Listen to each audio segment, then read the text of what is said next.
digamos assim, que a gente vai falar, né, que a gente precisa esclarecer, é tríade epidemiológica. O que significa tríade epidemiológica? Tríade epidemiológica é um formato de estudo, né, que onde você vai ter ali 3 fatores que vão se relacionar, mas é um formato de estudo para a gente poder entender as relações que vão acontecer entre micro-organismos, o meio ambiente e o hospedeiro, que nesse caso a gente vai colocar a gente como principal hospedeiro, mas a gente pode ter os animais silvestres também como principal hospedeiro de determinadas doenças.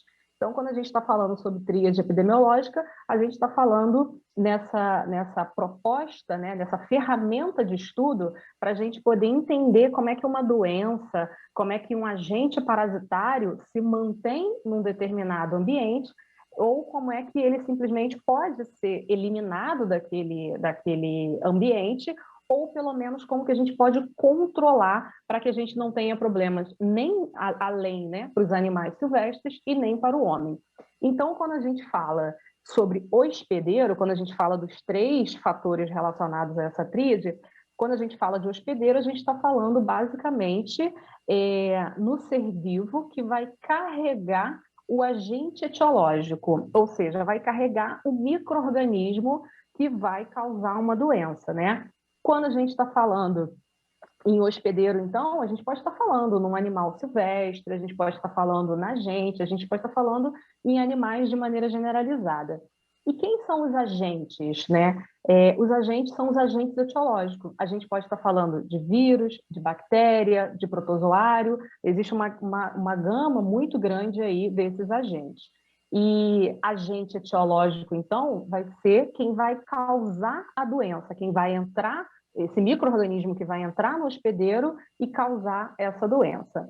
Então, agente etiológico, como eu falei para vocês, podem ser diversos micro-organismos, mas principalmente dentro do tema que a gente está tratando hoje, né, relacionado com meio ambiente e animais silvestres, a gente vai falar principalmente de vírus, que vão ter alta capacidade aí de replicação, de disseminação, de mutação e tudo mais, né? Outro fator dessa tríade, que a gente não pode esquecer jamais, é o meio ambiente. Então, quando eu falo de hospedeiro, eu estou falando dos animais, quando eu estou falando de agente etiológico, eu estou falando dos micro-organismos, e quando eu estou falando de meio ambiente, significa o quê? O meio ambiente favorável para a ocorrência de doenças, para a ocorrência, para a manutenção, vamos dizer assim, do agente etiológico naquele ambiente e também para o favorecimento, digamos assim, da ocorrência de doenças a partir de hospedeiros. Então, a tríade epidemiológica é uma ferramenta de estudo muito importante quando a gente olha da seguinte forma: vocês estão vendo aí as setas que elas estão apontando praticamente para todas as direções, né? Falando que a gente está tendo, de fato, um fator se relacionando com o outro. Então, quando eu tenho um hospedeiro que pode se relacionar com o meio ambiente que se relaciona com a gente e o agente que se relaciona com o hospedeiro, a gente vai poder colocar aí uma quantidade enorme de doenças. E quando você pensa numa determinada doença, daqui a pouquinho eu dou um exemplo para vocês poderem entender melhor esse conceito. Mas quando a gente pensa numa determinada doença e aplica numa tríade, aí fica fácil de você entender como que você pode controlar aquela doença naquele determinado ambiente. Falando ainda de meio ambiente, a gente tem que falar do que seria um meio ambiente favorável, ou seja, que mantém as condições favoráveis para a manutenção daquela doença, para a continuidade de um agente etiológico naquele ambiente, consequentemente acesso ao hospedeiro e, em resumo, a ocorrência da doença. Então, vamos entender como é que isso funciona. Se a gente traz isso para uma doença muito conhecida, né, como, por exemplo, malária, a gente poderia falar que quem que é o hospedeiro da malária? A gente poderia colocar o homem como hospedeiro. Mas aí, se a gente fala de meio ambiente, o que seria um meio ambiente favorável para a ocorrência da malária? O meio ambiente favorável para a ocorrência dessa doença, para essa doença continuar se mantendo ali, é um meio ambiente que vai ser favorável para a presença do agente etiológico. Mas o agente etiológico são os protozoários do gênero Plasmodium. E os protozoários do gênero Plasmodium, eles precisam de um vetor. Então, quando a gente está falando sobre algumas doenças, a gente vai fazer essa relação da tríade, mas ali no meio a gente vai colocar um fator a mais que também pode ser um vetor. Algumas doenças a gente não vai precisar de um vetor, mas sempre que a gente está falando de uma doença que vai precisar de um vetor, a gente vai ter uma situação um pouco mais complicada. Voltando, por exemplo, da malária, a gente tem o homem, por exemplo, como hospedeiro, aí você vai ter o meio ambiente favorável para a ocorrência do vetor. Quem é o vetor da malária? Né? A gente está falando de um artrópode. Então, se a gente está falando de um artrópode, principalmente que a gente chama popularmente de mosquito prego, né? A gente está falando que você vai precisar de uma região de mata fechada, as condições favoráveis para o desenvolvimento desse tipo de organismo. E aí, esse organismo, ele vai funcionar como vetor, porque ele vai ter dentro dele, ele vai ser infectado pelo agente etiológico, e esse vetor é que vai fazer o contato, né? Vai levar o agente etiológico para o hospedeiro. Então, quando a gente pensa na malária, você tem o homem como hospedeiro, meio ambiente favorável, um local com mata que vai ser favorável para o desenvolvimento ali do vetor, porque é uma doença que precisa de vetor, e o agente etiológico precisa estar em contato com esse vetor. Então, se a gente for pensar dentro de uma tríade epidemiológica, como é que a gente controla a malária, a gente poderia pensar o quê? O que a gente pode fazer? Eu posso tirar o hospedeiro? Eu posso cortar o hospedeiro aí e aí eu acabo com o problema da malária? Não, porque se o hospedeiro é o homem, você teria que retirar o homem daquele ambiente. E aí, como é que a gente vai fazer isso, por exemplo, na Amazônia Legal? A gente vai desabitar tudo, a gente vai deixar tudo sem absolutamente nenhum humano entrando em contato com aquela região até que a doença, até que as características ambientais ali se resolvam para a gente poder voltar a ter novos habitantes. A gente não pode fazer isso. Então, a gente tem que fazer o quê? A gente tem que ter uma vigilância entomológica em relação ao vetor, porque é uma doença que é carreada por vetor, né, que vai precisar do agente etiológico, e, além disso, tem que fazer um programa de educação em saúde, de conhecimento da população, para, de fato, você ter um controle vetorial, e a partir desse controle vetorial, você não vai ter, por exemplo, a circulação do agente, porque se eu tenho menos vetor, eu não tenho como esse agente ter contato com o hospedeiro. E aí você vai tratando melhor, digamos assim, as condições que afetam, as condições que favorecem o surgimento dessa doença. No caso da malária, a gente não pode falar, na verdade, o surgimento, a gente vai falar da manutenção, porque ela é muito bem estabelecida no Brasil, né? A malária é considerada endêmica na região amazônica. Essa questão do endemismo a gente vai falar mais adiante. Então, quando a gente está falando sobre malária, é isso. Agora, quando a gente está falando de qualquer outra doença que não tenha vetor, por exemplo, não tem um vetor que seja especificamente um artrópode, será que seria mais fácil controlar? Essa doença, por exemplo, que a gente está sofrendo agora com essa pandemia, Covid-19, ela é uma doença que, na verdade, você tem o hospedeiro, que é o homem. O que seria um meio ambiente favorável? Um ambiente de aglomeração, porque você vai precisar ter o contato pessoa a pessoa para poder transmitir, e o agente etiológico é o vírus SARS-CoV-2. Então, é uma doença que não precisa de vetor. Eu consigo fazer trabalhos de educação em saúde, eu consigo fazer trabalhos de conscientização com a população que são os hospedeiros, né, desse vírus, e, consequentemente, eu consigo transformar esse meio ambiente, esse meio, digamos assim, né, num local desfavorável para a ocorrência do vírus, que é o agente. Então, a partir desse momento, eu consigo quebrar a tríade epidemiológica, ou seja, a forma de transmissão e os mecanismos que estão envolvidos com essa transmissão. Quando a gente fala, então, de tríade epidemiológica, a gente vai ter basicamente esses três fatores. O vetor pode entrar, dependendo da doença que a gente esteja falando, mas o que a gente precisa fazer para poder controlar a doença e a doença não continuar se mantendo numa determinada localidade é exatamente entender muito bem quem são os hospedeiros dessa doença, quem são os agentes etiológicos, quem é o agente etiológico, né? Geralmente é um, e que seria um meio ambiente favorável para a ocorrência da doença? A partir do momento que você não tem desses 3 fatores, você consegue eliminar ou pelo menos diminuir bastante, até você conseguir eliminar uma doença de um determinado ambiente. Por exemplo, se a gente conseguisse controlar muito bem o vetor da malária lá na Amazônia Legal, a gente não ia ter como esse agente chegar até o vetor. E foi mais ou menos o que aconteceu no Rio de Janeiro até 1940, quando você teve o controle muito grande da malária aqui no Rio de Janeiro. E o Rio de Janeiro era endêmico para a malária, né?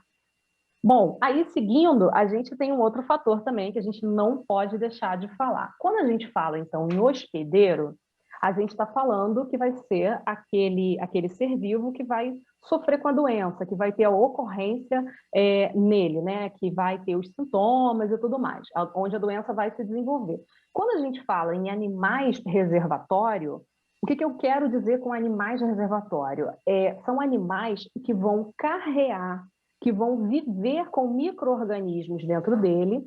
Alguns micro-organismos dentro de alguns animais silvestres são micro-organismos que são patogênicos, que causam doenças, e aí a gente vai ter somente um local, esses animais funcionam somente como um local onde esses micro-organismos vão viver e, consequentemente, vão se reproduzir. Alguns dos animais que estão aqui, representados por essa imagem, não são animais reservatórios, mas a gente poderia dar alguns exemplos, né, de animais de reservatório, como, por exemplo, a gente fala de capivara, a gente está falando que pode ser reservatório para alguns micro-organismos, gambá e vários outros animais que são animais silvestres. Quando a gente fala, então, de reservatório, aqui a gente está falando de animais de reservatório. Mas quando a gente fala assim, reservatório para uma determinada doença, a gente pode estar falando de um ser inanimado também. A gente pode estar falando, por exemplo, numa piscina que está com uma água parada, com uma água que já foi deixada ali há um tempo. Então, o que vai acontecer? Eu posso ter, por exemplo, um mosquito chegando ali naquela água, né, depositando ali ovos e tudo mais, e depois de um tempo você vai ter o quê? Você vai ter o crescimento de larvas e esse ambiente, esse reservatório não funcionou exatamente para poder proliferar, para poder aumentar a quantidade de indivíduos, né, de mosquitos naquela região, então a gente vai chamar isso de um reservatório. Mas aqui no caso a gente quer tocar em reservatórios silvestres, então a gente está falando de animais, só para poder ficar claro aí. Reservatório, então, animais reservatórios, então, vão ser os animais silvestres aí que vão ter no seu organismo, vão conviver com esses agentes etiológicos e vão, na verdade, proliferar. Não necessariamente eles ficam doentes. Isso ainda é um questionamento muito levantado por alguns centros de pesquisa, mas não necessariamente eles vão ficar doentes. Eles geralmente servem só para poder ter a proliferação do agente etiológico, ok? Bom, aí de acordo com algumas pesquisas, na verdade com uma quantidade grande de pesquisas, e esse artigo aqui é um artigo de revisão, né, do Gebres e colaboradores de 2020, tem um levantamento muito grande que fala o seguinte, que aproximadamente 70% das doenças que afetam o homem hoje, né, que surgiu nos últimos 50 anos e que infectam o homem, tiveram o seu surgimento, foram originárias, né, vamos dizer assim, do contato com animais e do contato com animais silvestres. Então, quando a gente vê 70% das doenças humanas, claro que a gente está falando em doenças infecciosas e parasitárias. A gente está falando de uma quantidade grande de doenças que pode ter tido, sim, um efeito sobre as características, né, sobre as ações do homem, por exemplo, no meio ambiente, que fez ele entrar em contato maior, fez ele ter um contato maior com esses animais, ou o contrário também. Então, a gente tem que pensar o que de fato a gente fez, o que a gente continua fazendo e o que a gente pode fazer para tentar resolver essa situação aí, tá? Pelo menos diminuir, porque a gente vai ver algumas coisas a mais aí mais adiante.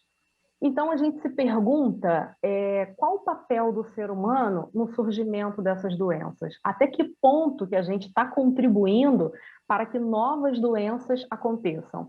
Para que surjam novas doenças, porque se a gente está falando que cada vez mais a gente tem um mundo globalizado, nos últimos 50 anos a gente teve 70%, será que a gente tem a possibilidade de, nos próximos 20 anos, isso ser muito maior, da gente ter um aumento, uma porcentagem muito maior de doenças, doenças novas afetando o ser humano a partir do contato com os animais? Pode ser que sim. Então a gente tem que pensar aí qual é o papel do ser humano no surgimento dessas doenças. E qual é a relação com a preservação do meio ambiente? O que a preservação do meio ambiente pode trazer para a gente? Será que se a gente preservar mais o meio ambiente, não ter tanto contato com animais silvestres, a gente consegue impedir 100% a ocorrência dessas doenças? Não, a gente não vai conseguir isso. Porém, quanto mais a gente preservar, menos a gente vai ter chance de novas epidemias, novas pandemias, ou seja, o surgimento dos saltos, que mais adiante a gente vai falar também sobre isso. Então, quanto mais a gente preserva o meio ambiente, quanto mais a gente respeita o ambiente e respeita características dos animais, né? Não tenta entrar naquele ambiente que alguns animais vivem, a gente pode sim ter um controle maior sobre o surgimento dessas doenças aí a partir do contato com os animais. E como é que a gente pode controlar esse processo? É um processo que não é muito simples. Para poder controlar esse processo, a gente teria que quebrar, ou pelo menos tentar diminuir, uma série de fatores que estão relacionados ao desenvolvimento das grandes cidades, que estão relacionados a outras coisas aí que a gente vai ver mais adiante, tá? Então, quando a gente fala como a gente pode controlar esse processo, pode começar com pequenas atitudes, né, individuais, mas a gente também vai precisar de uma força conjunta muito grande. Então, opa, não sei exatamente porque ficou sozinha ali minha seta. Então, os vírus, eles podem naturalmente saltar, e aí saltar, quando a gente fala saltar, claro que tem que ter aspas ali não tá, mas tem que ter aspas entre esse saltar, né? Mas a gente fala de salto de espécies. Então, os vírus, que são o que a gente falou, que a gente vai pontuar principalmente aqui, eles podem facilmente, naturalmente saltar de algumas espécies de animais silvestres e começar a infectar o homem. O contrário também pode acontecer? Pode acontecer. Dependendo do contato que esse homem tenha com animais silvestres, as duas coisas podem acontecer. Tanto vírus, principalmente vírus, podem saltar dos animais e entrar em contato com o homem, e daí começar a infectar o homem, assim como você pode ter também o homem oferecendo um risco, né, vamos dizer assim, para os animais e, consequentemente, infectar os animais com vírus que esses animais nunca tiveram contato. Então, a gente está vendo que, na verdade, a gente tem um problema grande aí, né? Porque eles podem significar um risco para a gente, mas a gente também significa um risco para os animais silvestres. Então, quando eu falo que os vírus podem naturalmente saltar, a gente está falando de um processo natural de verdade, porque não existe mais como a gente ficar totalmente distante da natureza. Nós fazemos parte da natureza, nós somos a natureza. Então, a gente, querendo ou não, para poder estudar algumas doenças, para poder fazer alguns trabalhos de impacto, algumas observações dentro de mata, alguns estudos, a gente vai precisar estar em ambientes que são ambientes característicos de animais silvestres. Então, apesar da gente não ter poder, né, não está tendo um exagero de contato com esses animais, se a gente tiver o mínimo de contato, pode ser que isso já aconteça de forma natural. Esse salto, né, de uma espécie para outra já aconteça de forma natural. E esse processo, ele é natural, principalmente porque acontece a partir de mutações. Como é que funciona mais ou menos isso? A gente tem o vírus, e aí, daqui em diante, a gente vai falar basicamente sobre vírus. A gente tem os vírus, e os vírus são acelulares, né? Então, parasitas intracelulares obrigatórios, vão precisar estar dentro de uma célula para poder conseguir se replicar. E aí, a partir do momento que ele começa a fazer o seu processo de replicação, você não tem absolutamente nada ali que possa fazer um checklist para poder ver se tudo funcionou, se tudo foi copiado, digamos assim, se todas as proteínas, se o material genético foi copiado da melhor maneira. Então, com isso, podem acontecer erros. Então, quanto mais o vírus se multiplica, quanto mais ele se replica, a gente também pode ter o que a gente chama de erros. E se você não tem como verificar se esse erro de fato aconteceu ou não, porque não existe essa maquinaria de conserto, né, de verificação dos vírus, a gente tem as mutações. Aí eu pergunto para vocês, as mutações, elas vão ser sempre favoráveis para os vírus? Não. Até porque a mutação, a evolução é um processo aleatório, então você não vai ter sempre mutação sendo favorável. Mas a gente não fica sabendo das mutações que são desfavoráveis, né? Principalmente para o vírus. A gente fica sabendo principalmente das mutações que são favoráveis para o vírus, logo desfavoráveis para a gente.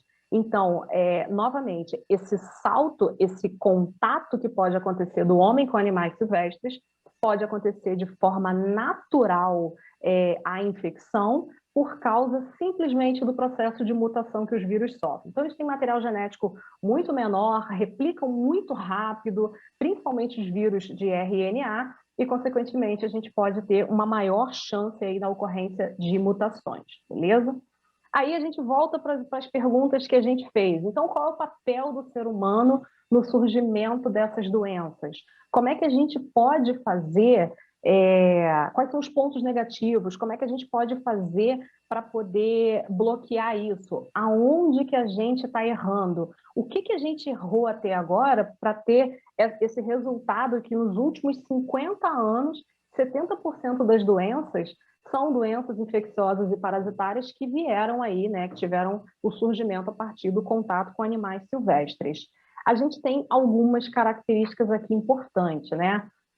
Não é de hoje que vocês sabem, né? A gente sabe que o desmatamento vai provocar um estresse muito grande naquele ambiente, um desequilíbrio muito grande naquele ambiente.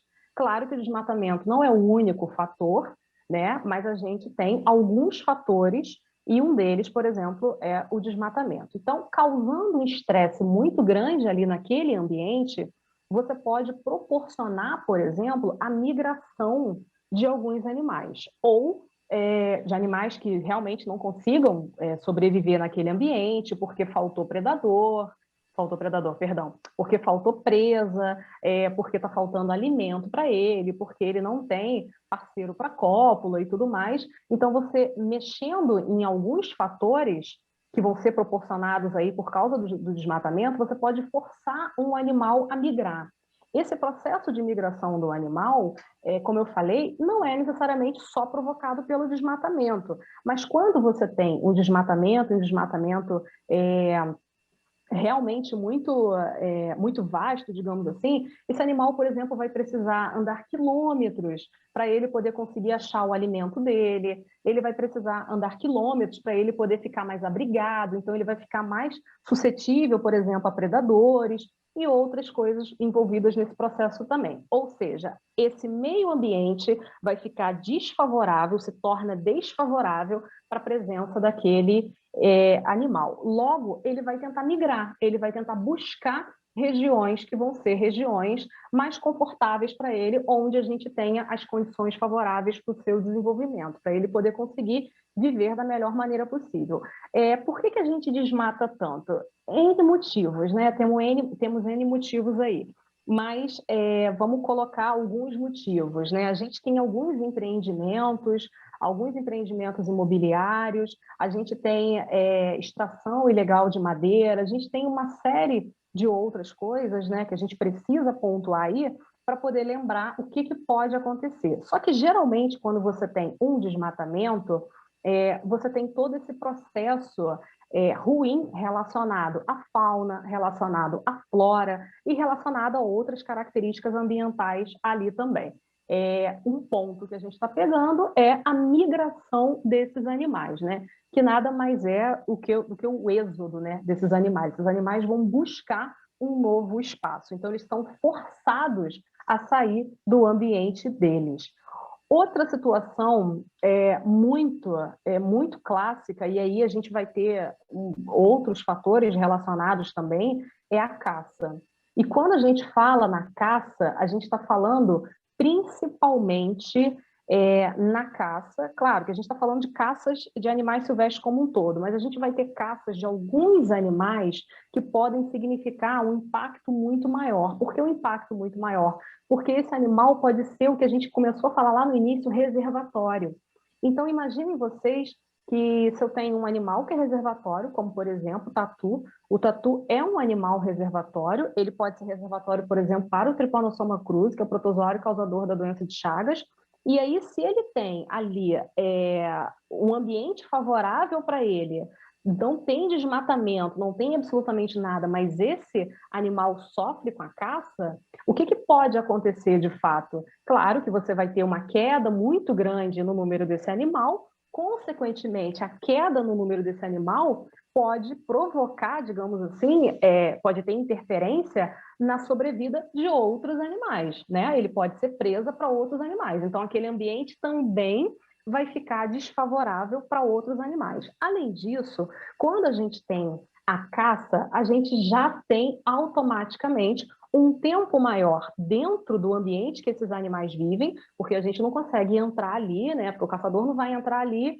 e conseguir fazer uma caça muito grande num curto período de tempo. Então, ele vai precisar se expor nesse ambiente, ele vai precisar entrar em contato com esse animal silvestre. Só o fato dele estar nesse ambiente pode ser um risco maior, pode representar um risco. O fato dele entrar em contato com esse animal, pegar esse animal, né, enfim, ele já pode ter um contato muito maior. Então, você vai aumentando o risco. E quando a gente fala que esse animal, por exemplo, pode ser preparado, você pode processar esse animal, a carne desse animal, aí o risco eleva muito. Por que a gente eleva muito o risco? Porque você pode ter contato com o sangue. E a partir do momento que você tem contato com o sangue desse animal, micro-organismos que estão ali, né, não necessariamente vírus, né, mas micro-organismo como um todo, como eu falei, o exemplo do Trypanosoma cruzi, pode, de fato, infectar a pessoa que está tendo esse contato com o animal. Fora que o preparo desse animal, por quem compra, né, o preparo desse animal também pode levar aí um processo de transmissão de agente etiológico, até porque pode ser que não tenha sido preparado cozido da maneira correta, com todas as determinações, digamos assim, para poder impedir a transmissão de micro-organismos e tudo mais. Mas a gente não está falando só da caça que é relacionada à venda, né? Mas principalmente a própria caça para consumo, né? Muitas pessoas caçam, engordam os animais e depois acabam consumindo esses animais. Então, tanto faz, não importa se a caça, se você vai processar esse alimento, essa caça, ou se você simplesmente não vai processar, mas só o fato de estar naquele ambiente, de ter um contato mesmo que mínimo com esse animal, pode proporcionar a transmissão de doenças infecciosas. E outro ponto que a gente precisa muito falar é o tráfico de animais silvestres. Quando a gente fala no tráfico de animais silvestres, a gente vai pontuar algumas coisas relacionadas ali ao que a gente já falou, então está tudo interligado. Quando eu falo de tráfico de animais silvestres, eu estou falando a mesma coisa que a gente falou antes da caça, ou seja, um maior tempo naquele ambiente, né, preparando armadilhas e tudo mais para poder conseguir pegar esse animal. Você vai ter contato com esse animal, claro, que pode responder de maneira agressiva, diferente de uma caça, que às vezes você tem um contato menor com esse animal, mas o tráfico precisa de um animal principalmente vivo, né? Então esse animal pode, por exemplo, morder esse ser humano, pode arranhar, e isso já pode ocasionar a transmissão de doenças, de agente etiológico? Pode. Mas, além disso, o tempo de exposição do ser humano lá nesse ambiente, o tempo que você fica em contato, que o caçador, o traficante, né, fica em contato com esse animal, também pode representar um perigo? Pode. Então, a gente vai ter sempre um aumento, uma probabilidade muito maior do contato com os animais silvestres e, consequentemente, a gente pode ter aí a ocorrência, né, a transmissão de agentes etiológicos.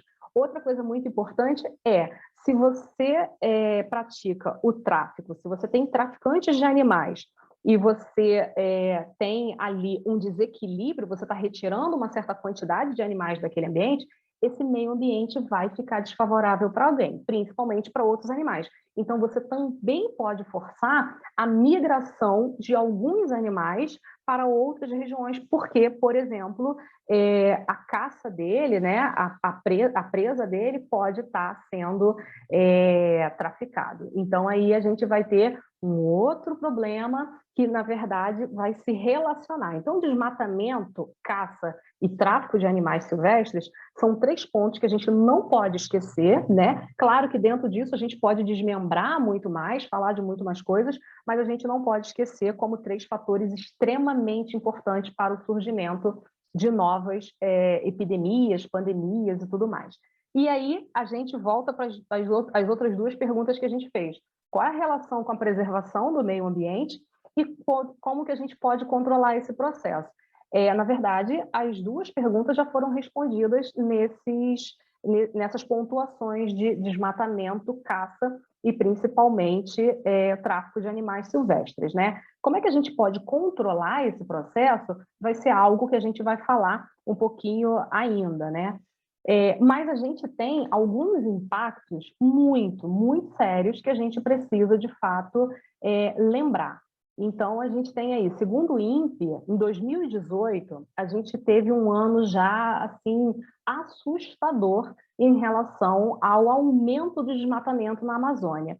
E parece que as coisas acontecem de forma muito, como é que eu posso dizer, tem a divulgação, a gente sabe que está acontecendo, mas a população em geral não é muito informada sobre esse desmatamento. A gente deveria estar falando muito mais sobre esse assunto, está falando de forma mesmo sufocante sobre esse assunto, se a gente quiser, por exemplo, impedir novas pandemias, ocorrência de novas doenças, fora outros impactos na nossa saúde, né?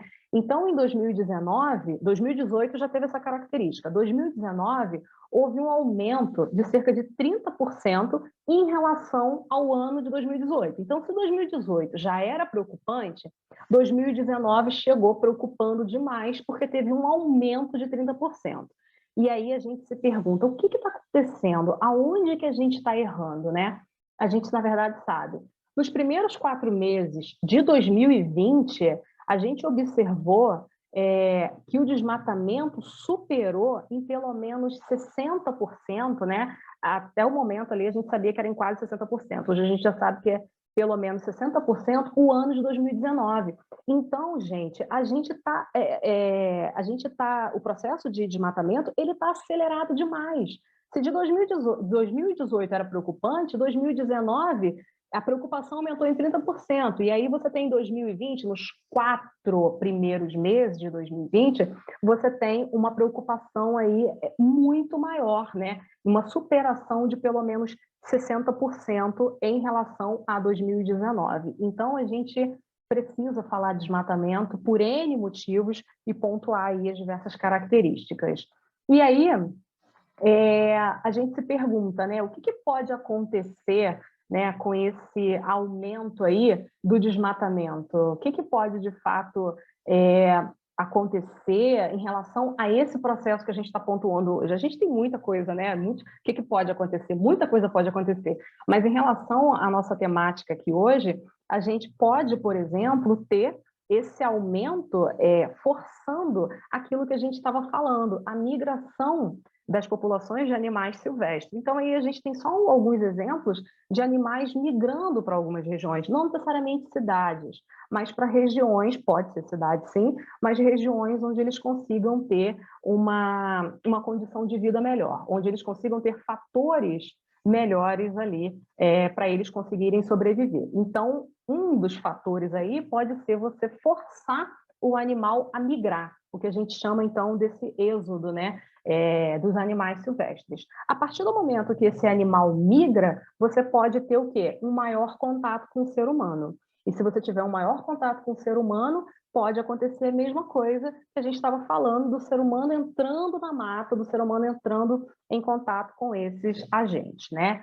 Então, quem pode garantir que esses animais, por exemplo, não estejam carregando um agente etiológico letal para o ser humano? Não tem como a gente garantir. Por quê? Porque se tem um vírus dentro de um animal e ele sofreu uma mutação, antes a gente podia ter conhecimento sobre esse vírus sabendo que ele não infectava o ser humano, mas ele pode sofrer uma mutação e passar a infectar. Então, esse contato pode gerar esse processo? Sim. Porém, ele já pode carregar um agente etiológico que seja de fato letal, ou não necessariamente letal, mas que seja mais patogênico, menos patogênico, virulento e tudo mais.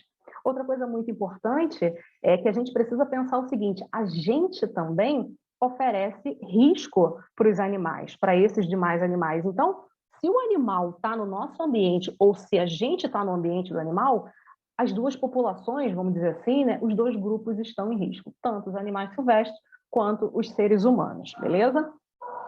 Então, a interação entre homem e animal silvestre pode selecionar mais facilmente algumas mutações. O que eu quero dizer com isso? Quando você tem uma mutação, a ocorrência de uma mutação, eu falei que é um erro. Então, se a mutação é um erro, você pode ter essa mutação sendo mais facilmente selecionada como? Porque se eu tenho uma mutação que já aconteceu e aí eu tenho o homem em contato direto com aquele animal, essa mutação ela pode ser mais facilmente selecionada para, de fato, ela ser significativa, digamos assim, para aquele vírus, e aí a gente pode ter a doença propriamente dita, a transmissão da doença propriamente dita. Então, um vírus presente num determinado animal silvestre, ele pode sofrer mutação e passar a infectar o homem, assim como os vírus que estão nos homens podem infectar os animais silvestres, mas não necessariamente qualquer animal silvestre. Pode acontecer com qualquer animal silvestre, mas também pode acontecer com aqueles animais que a gente tem um contato maior. Inclusive, em algumas culturas, pode acontecer com animais que são utilizados em consumo, animais de consumo. Então, a gente vai ter uma possibilidade, uma probabilidade muito maior da transmissão acontecer, e se essa transmissão acontecer, ela pode ser de fato efetiva, e daí você pode ter o surgimento de uma nova doença. Até ela ser identificada, e a gente ter o material genético, né, codificado, a gente pode ter um problema maior, como o surgimento de grandes epidemias, levando a grandes pandemias. Como, por exemplo, foi o caso do vírus H1N1, né, o influenza H1N1 de 2009.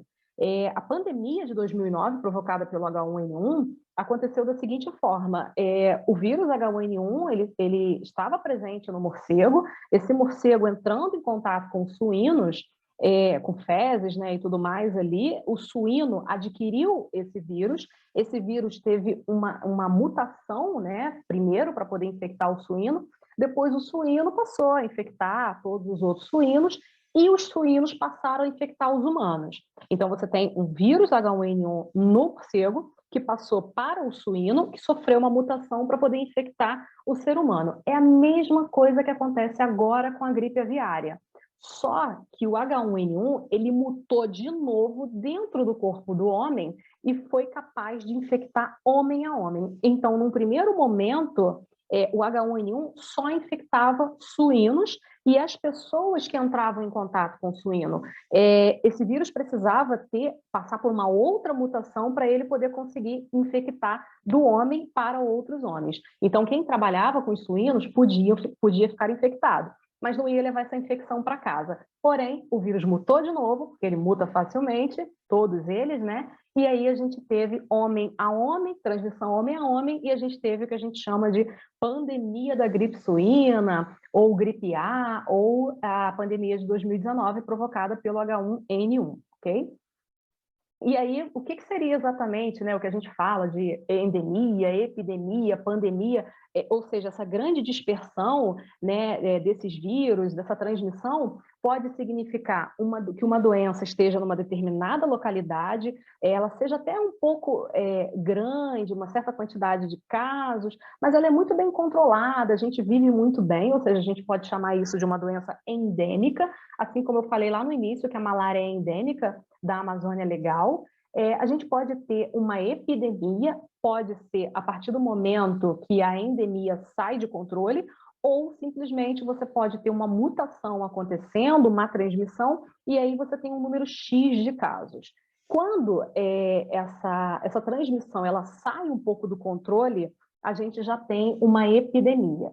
Então, depois que a gente tem um país inteiro, vários países, no mesmo continente, por exemplo, sendo afetado por uma mesma doença, por um mesmo vírus, por exemplo, a gente pode ainda dizer que isso é uma epidemia que está causando ali um problema muito grande na África, na Europa. Agora, quando você tem um vírus, uma infecção, uma doença que ela extrapola continentes, que ela já consegue ser localizada em diversos continentes, aí a gente já está falando de uma pandemia. Então, se a gente olha para uma pandemia só no Brasil, a gente pode estar falando que a gente está vivendo uma epidemia de coronavírus, quando a gente olha só para o Brasil. Mas quando a gente está vendo que isso está espalhado, então a gente está falando de uma pandemia. É possível que a gente tenha endemias, epidemias e pandemias somente com o contato com os animais silvestres? Com certeza. Tanto nós somos risco para ele, quanto o contrário também. Isso foi provavelmente o que aconteceu para gerar a pandemia de 2019. A gente ainda não tem isso cientificamente comprovado. Alguns relatos, alguns estudos já levantaram que não existe a possibilidade do vírus SARS-CoV-2 ter sido criado em laboratório, ter tido um escape, né, de laboratório, mas a gente ainda não tem isso cientificamente comprovado. Então, a gente pode sim, de fato, mais adiante, comprovar que esse vírus foi manipulado em laboratório, teve um certo escape, a gente não sabe. Mas, de maneira generalizada, a gente sabe que essas alterações, essas mutações, elas podem acontecer de forma natural. Então, se ela acontece de forma natural, ou se a gente tem um contato muito maior com esses animais silvestres, a gente já tem que esperar que isso possa acontecer. A única coisa que a gente tem que fazer é trabalhar para poder diminuir as possibilidades, de fato, de acontecer uma pandemia, né? Ou uma grande epidemia gerando uma pandemia. Então, há anos, a ciência vem alertando a gente, né, vem falando para esses riscos. E muita coisa, gente, a gente não mudou até hoje. Aqui, né, as minhas animações geralmente não funcionam muito bem, não. Então, aí a gente tem aqui algumas situações, né? Por exemplo, você tem aumento da caça, o aumento do desmatamento, o aumento do tráfico de animais silvestres.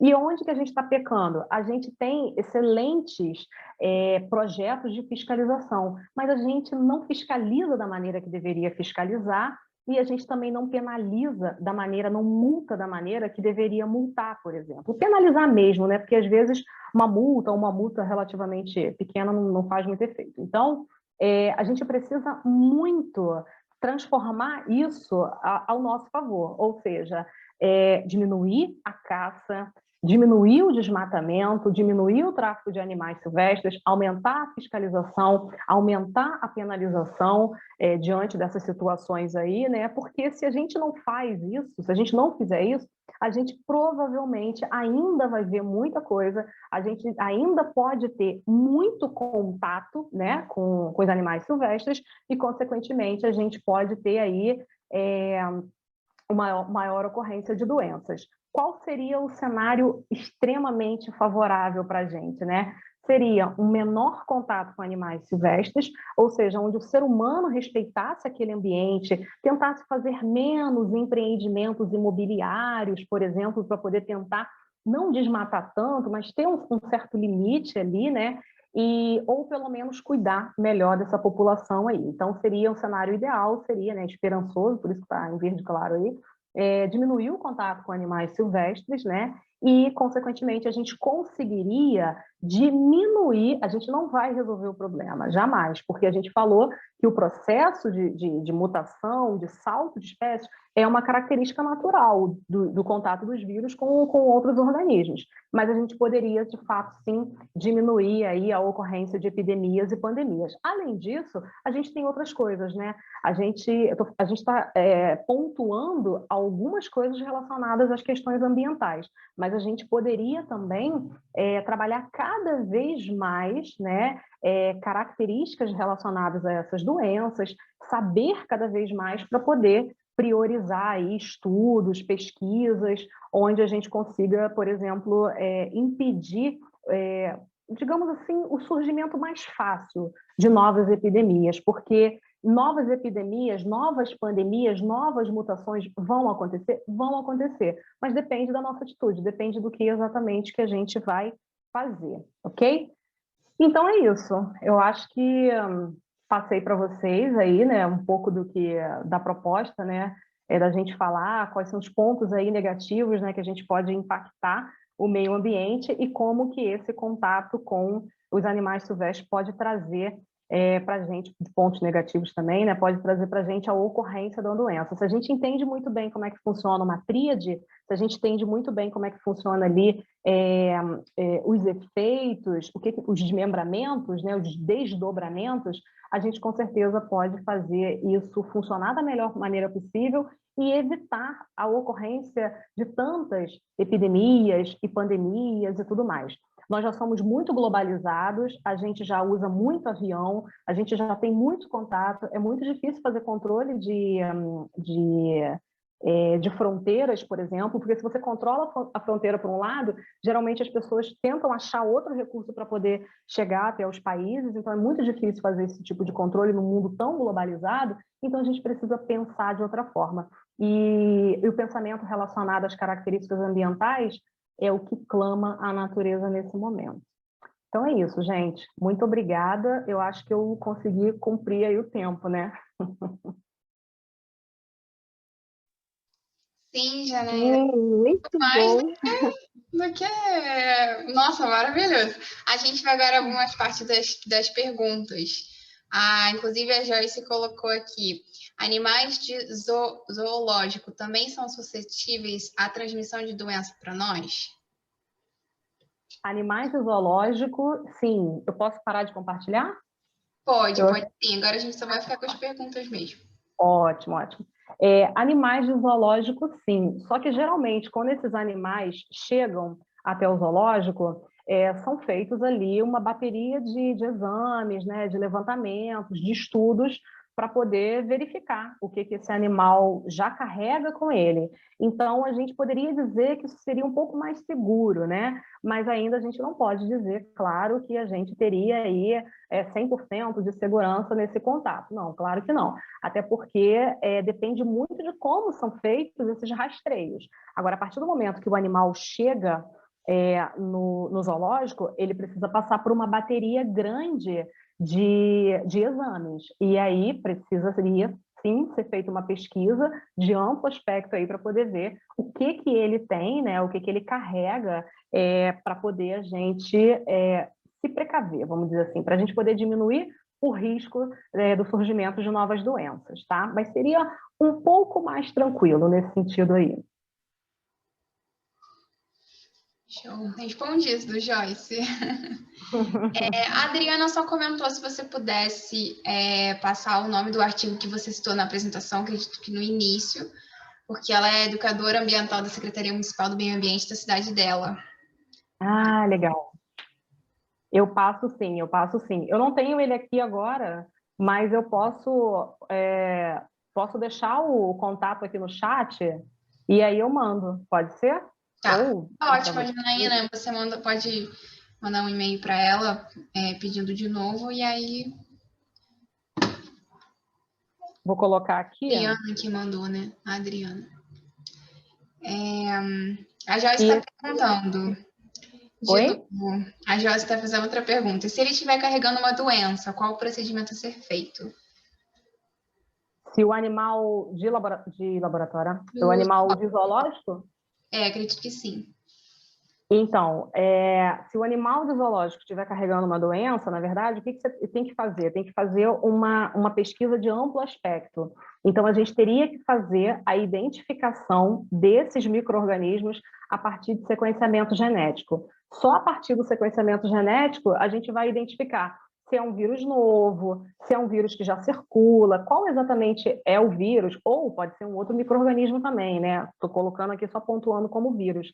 Mas, de maneira generalizada, tem que fazer muito amplo, né, esse estudo, esse levantamento, para poder a gente conseguir visualizar. Aí, o que pode ficar um pouco assim, meio sem entender, é a gente pensar o seguinte, né? Quem não é da área, quem não sabe exatamente como é que funciona esse tipo de exames, a pessoa pode falar assim, ué, mas se a gente não conhece esse vírus, se a gente não conhece esse micro-organismo, como é que a gente vai utilizar um exame para poder identificar aquilo que a gente não conhece? Então, por isso que a gente precisa partir do sequenciamento genético, porque todo o material genético, tudo que for DNA e RNA que tiver naquela amostra de sangue, por exemplo, de urina daquele animal, ele vai ser sequenciado. Então, a gente vai jogar isso dentro de um banco de dados, né, um banco mundial, dentro do GenBank, e aí o GenBank vai trazer para a gente esse sequenciamento genético aqui, tem 98% de similaridade com tal vírus, ou tem 50% de similaridade com determinado protozoário, né? Então, mesmo que ele seja algo novo, ainda é possível identificar, mas tudo isso por causa do sequenciamento genético, tá?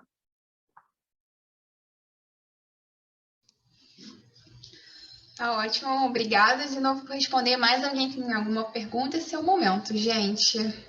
Ou algum queira acrescentar ou só compartilhar alguma coisa, a gente já tá aqui. Se quiser abrir, gente, o áudio também pode, tá bom? E conversar algum momento. E a gente vai organizar aqui pra gente fazer nosso sorteio. Desculpa, fala. Não, eu ia falar isso. Se vocês quiserem saber algum ponto, ficaram curiosos sobre algum ponto que de repente não foi citado, né, da palestra, porque é um assunto muito amplo e a gente tem que compactar, mas, enfim, fiquem à vontade, tá? Deixei meu e-mail aí também no chat. Eu não vi direito aqui, mas eu acho que foi direitinho. Foi prof.janaínafelix@gmail.com. Pode me mandar e-mail também, que eu vou responder direitinho para vocês, tá? Então, Jana, eu tinha até uma pergunta para fazer, e você falou do tráfico de animais, mas os animais são comercializados sem ser tráfico, são liberados pelo exame, legalizados. Eles passam por essa triagem também? Qual animal que você falou, perdão? Animal silvestre que é legalizado pelo BAN, né? Que existem esses casos de esse comércio, né? E eu queria saber se existe triagem também, como é que funciona isso. Na verdade, assim, eu não sei dizer para você, com toda certeza, se eles fazem isso, mas a legislação de segurança de saúde pública diz que a gente precisa fazer esse tipo ter esse tipo de atenção, né, esse tipo de cuidado. Porque, afinal de contas, a gente pode estar fazendo a inserção não só do animal, mas de um vírus, de um micro-organismo numa determinada população. Então, o ideal seria, sim, que acontecesse. Por que eu estou falando que a gente não sabe exatamente o que acontece? Porque a gente vê muito pouca divulgação sobre isso. Então, isso daí que é um pouco mais complicado. E, como eu falei, a gente não tem muita fiscalização. A gente não tem fiscalizações em relação a isso, né? E isso é o que mais deixa a gente preocupado em relação ao que pode acontecer mais adiante aí, o que pode ser do futuro, né? Fora, acho que tudo isso que você está falando é da parte legalizada, né, Fernanda? Mas pode ter aí, por exemplo, Sim. a gente já está falando do que não é legalizado, né? Sim, claro. Muito obrigada, Jana. Nada, imagina.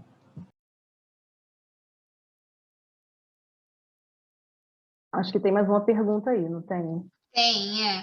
Você poderia falar sobre a relação de saúde única com o tema da palestra? Saúde única em que sentido? E aí, Juliette? Juliette, Como você pergunta? Relação de saúde única em que sentido? Pode abrir o áudio se quiser, Juliette, para explicar um pouco mais, não tem problema. Melhor. Porque, na verdade, quando a gente fala saúde única, a gente tem alguns desdobramentos aí, né? Tá me ouvindo? Sim, sim. Boa tarde. Boa tarde. Então, é porque, assim, eu estou fazendo pós-graduação na área, né? E, assim, eu fiquei um pouco espantada porque, assim, o conceito, ele não é tão, assim, como eu posso dizer, tão novo. Mas eu só tive contato com esse conceito na pós-graduação. E, assim, eu achei que foi uma falha. Eu sou graduada em Ciências Biológicas, sou bacharel. E assim, eu achei uma falha porque a gente fala tanto sobre parasitoses, né? Então, assim, zoonoses na faculdade, e eu achei, assim, um pouco estranho, né? Porque, assim, saúde única eu até confundi e, inclusive, falaram assim, não confunda com o Sistema Único de Saúde, né? Porque tem muitas pessoas que confundem. Mas, assim, saúde única quer dizer que é o equilíbrio, né? Entre a vida animal, entre o meio ambiente e os seres humanos, né? E, assim, eu vi muitos seminários de veterinários que eles abordam saúde única dentro de palestras de zoonose, porque é uma coisa que está interligada, né? Aí eu queria só que você comentasse, assim, porque, assim, às vezes, igual, eu estava falando para colegas meus que graduaram comigo, assim, você sabe o que é saúde única? E a pessoa falou assim, não, eu não sei. Então, assim, eu queria só que você falasse um pouco, porque eu acho que é um conceito novo, né, e que poucas pessoas conhecem. Assim, não é tão novo, mas poucas pessoas conhecem.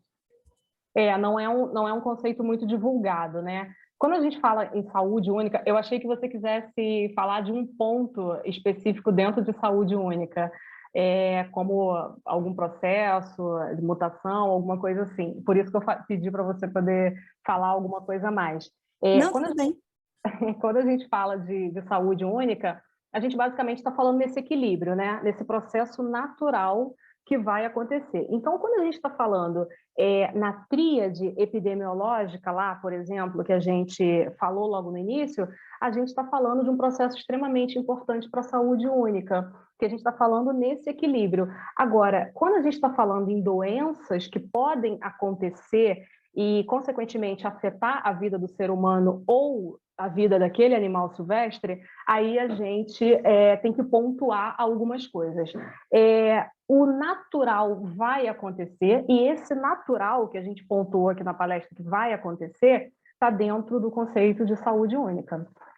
Naturalmente, isso pode acontecer, essas transmissões podem acontecer, só que o grande problema é o que a gente está fazendo para poder impedir que isso aconteça. A gente não está fazendo muita coisa, muito pelo contrário, a gente está colocando mais lenha na fogueira para que, de fato, não necessariamente para que, de fato, isso aconteça, porque a gente tem que ampliar os estudos, a gente tem que ampliar os conceitos aí, né, a disseminação, na verdade, de